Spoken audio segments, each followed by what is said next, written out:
मैं पुनः सभी सनातनी और सवर्णों से निवेदन करता हूँ, इस आंदोलन को पूर्ण रूप से सफल बनाएं और शीघ्र ही अतिशीघ्र भोपाल पहुंचें। और उनकी शक्ति ही मेरी शक्ति है, समस्त लोग आए। मैं उन सभी से निवेदन कर रहा हूँ, आग्रह कर रहा हूँ और इसको सफल बनाएं। धन्यवाद। जो स्थगन वाली बात आ रही है कि आंदोलन कैंसिल हो गया, स्थगित हो गया है, वो भ्रामक प्रचार है जो शासन के कुछ व्यक्ति विशेषों द्वारा फैलाया जा रहा है। आंदोलन स्थगित नहीं होगा, ना कैंसिल होगा। हम लोग सभी पहुंच रहे हैं भोपाल और 100% हम शासन के खिलाफ बगावत पर उतारू हैं। और ये बगावत आंदोलन जो है हमारा शासन के विरुद्ध, ये 100% सफल होगा और सवर्ण और सनातनी जितने हैं वो इसे सफल बनाएंगे। नमस्कार दोस्तों, अनुपमा राय दंडोतिया वेलफेयर फाउंडेशन सामाजिक न्याय स्वाभिमान सेना में फिर एक बार आपका स्वागत है। दोस्तों, आज हम आए हैं अनिल मिश्राई से रूबरू होने, क्योंकि अनिल मिश्राई ने एक आगाज किया है कि मुख्यमंत्री मोहन यादव का वो 14 तारीख को घेराव करने वाले हैं। और इसके लिए उन्होंने एक बहुत बड़ा आह्वान किया था। उस आह्वान से प्रशासन ही नहीं, पूरा देश हिला हुआ है। और भोपाल में कुछ अफवाहें भी उड़ाई जा रही है कि 14 तारीख का कार्यक्रम स्थगित किया गया है। तो दोस्तों, हम अनिल मिश्राई से पूछते हैं कि क्या है, क्योंकि ग्वालियर में उनके जहां बारात सज बैठी है और वो भी एक दूल्हा की तरह, शेर की तरह तिलक लगा हुआ है। और क्या कहना चाहेंगे अनिल मिश्राई को कि आज आपके बाहर भीड़ लगी हुई है और भोपाल की तैयारी?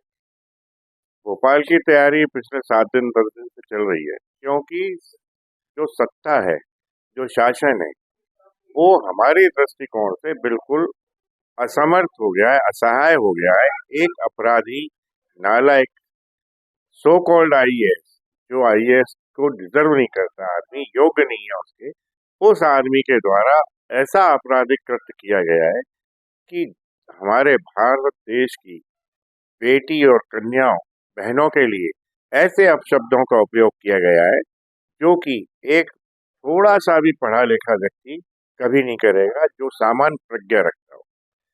लेकिन उस व्यक्ति के खिलाफ आज तक शासन प्रशासन द्वारा कोई ही कार्रवाई नहीं। जो कार्रवाई करना बताया जाता है वो चंद कागज के टुकड़े हैं, उनसे कोई ऐसा हल नहीं निकाला गया है कि उसके खिलाफ वास्तव में कोई कार्रवाई हुई। पहला आदेश जो शासन ने निकाला कि उसकी पोस्टिंग एक विभाग से दूसरे विभाग में कर दी गई, उससे कोई उसे दंड पेनल्टी नहीं मिली। दूसरा आदेश जो आज संज्ञान में आया वो ये आदेश है कि उसके द्वारा जो जनता के द्वारा पूरे मध्य प्रदेश में ज्ञापन दिए गए संतोष वर्मा के खिलाफ, प्रशासन को, शासन को, पुलिस को, उन ज्ञापनों का आधार लेकर एक लेटर केंद्र सरकार को लिखा गया है कि इन पे और इन ज्ञापनों के आधार पे इसके विरुद्ध उचित कार्रवाई की जाए। हमें उचित कार्रवाई करने का इंतजार की आवश्यकता नहीं है। हम आंदोलन को स्थगित नहीं करेंगे। जैसा कि एक भ्रामक प्रचार शासन के दबाव में आके कुछ व्यक्ति विशेषों द्वारा किया गया है, उस भ्रामक प्रचार में कोई ना आए।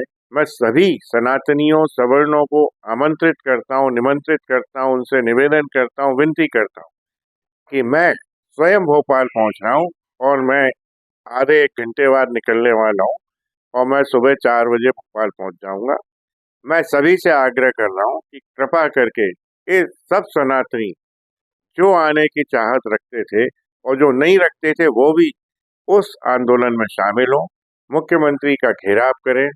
क्यों ना उस व्यक्ति विशेष संतोष वर्मा, जो व्यक्ति विशेष शासन के लिए, उस अपराधी को जेल भेजा जाए, उसके खिलाफ एफआईआर हो, उसके खिलाफ प्रशासनिक जो डिपार्टमेंटल कार्रवाई है वो होना चाहिए, बर्खास्त होना चाहिए। साथ ही उसका आईएएस का जो अवार्ड उसने धोखे से लिया है, आपराधिक गतिविधियों के तहत लिया है, उसको वापस लिया जाना अच्छा, न्यायालय के विरुद्ध भी बोला है कि न्यायालय चाहिए। के खिलाफ भी आजकल संतोष वर्मा बोलने लगा है।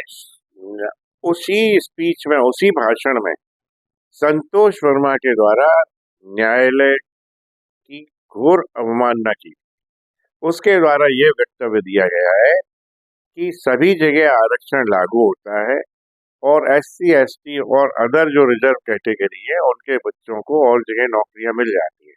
लेकिन हाईकोर्ट एक ऐसी संस्था है जिसके तहत ना तो सिविल जज, ना क्लरिकल स्टाफ, ना हाई कोर्ट जज और ना ही एडीजे और जो अन्य पद हैं उनके तहत कोई भर्ती नहीं की जाती। ये उनके साथ एक मतभेद पैदा किया जाता है, ये उनके साथ एक अनैतिक व्यवहार किया जाता है। तो मेरा कहना है कि संतोष वर्मा को एबीसीडी की भी नॉलेज नहीं है। मेरे हिसाब से तो वो नौकरी करने लायक व्यक्ति भी नहीं है। जबकि हमारी संस्था जो उच्च न्यायालय है उसके तहत सभी जगह आरक्षण व्यवस्था लागू है और आरक्षित वर्ग के लोग हमारे यहाँ लगातार नौकरियों में आ रहे हैं। सिविल जज से लेके हाई कोर्ट जज तक हैं।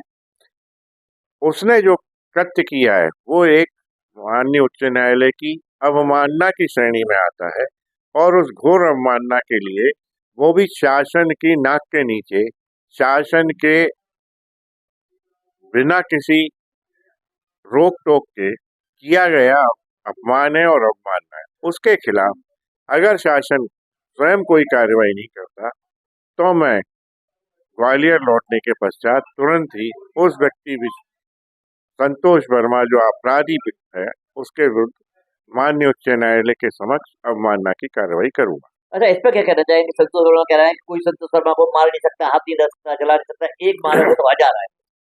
संतोष वर्मा सबसे पहले तो सामने नहीं आ रहा किसी के, भोपाल में भी नहीं दिखाई दे।